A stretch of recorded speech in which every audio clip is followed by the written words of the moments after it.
Il existe différents modèles de freins de véhicules, mais ils ont tous une chose en commun. Ce sont des pièces d'usure. C'est pourquoi les différents composants du frein doivent être remplacés après un certain kilométrage, en fonction du style de conduite et de la zone d'application. Nous vous montrons ici comment remplacer facilement et en toute sécurité les différents composants à l'aide des produits Liquimoly correspondants, en utilisant l'exemple d'un frein à étrier. Soulevez le véhicule et retirez la roue du côté du frein concerné. Remplacez toujours les plaquettes de frein et les disques de frein essieu par essieu pour éviter un freinage inégal.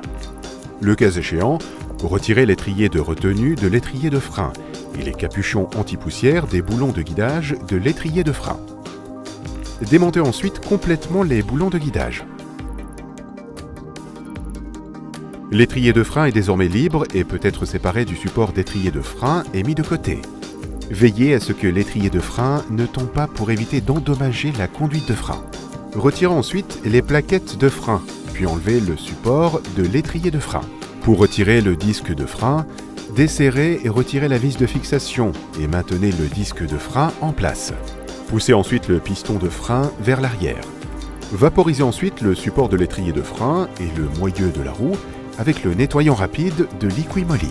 Vous pouvez alors facilement enlever la rouille et la saleté résiduelle à l'aide d'une brosse métallique. Il en va de même pour la graisse usagée et les résidus sur les boulons de guidage que vous avez précédemment retirés.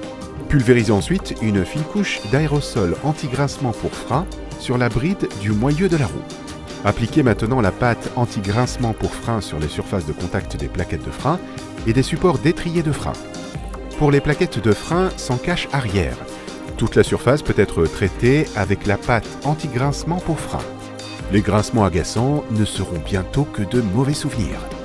Pour lubrifier les boulons de guidage, utilisez notre graisse pour broche de guidage de frein. Elle permet de maintenir les boulons en bon état et d'assourdir le bruit causé par les vibrations.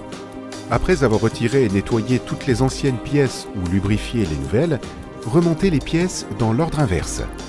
Fixez d'abord le disque de frein sur le moyeu de la roue. Appliquez ensuite du frein filet résistance moyenne sur le filetage des vis de fixation de l'étrier de frein pour éviter tout desserrage involontaire. Fixez l'étrier de frein sur le support correspondant et serrez les vis selon le couple de serrage indiqué par le constructeur du véhicule. Insérez maintenant les plaquettes de frein.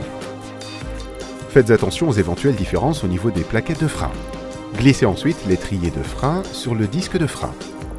Appliquez également du frein filet résistance moyenne sur les vis de fixation de l'étrier de frein et serrez-les selon couple de serrage indiqué par le constructeur du véhicule.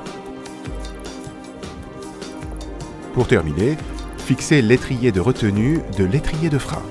Nous recommandons d'appliquer la pâte pour moyeu de roue Liquimoly sur le moyeu de roue pour faciliter le desserrage de la roue lors du prochain démontage. Montez ensuite la roue. Descendez le véhicule et serrez les boulons de roue selon le couple de serrage indiqué. Le montage est terminé. Avant de déplacer le véhicule, assurez-vous que le système de freinage fonctionne correctement. À cet effet, appuyez plusieurs fois sur la pédale de frein jusqu'à ce qu'une résistance soit perceptible. Vérifiez ensuite le niveau du liquide de frein dans le régulateur. Il doit se situer entre le minimum et le maximum. Le fonctionnement correct du système de freinage a été rétabli et le véhicule dispose d'un freinage sûr.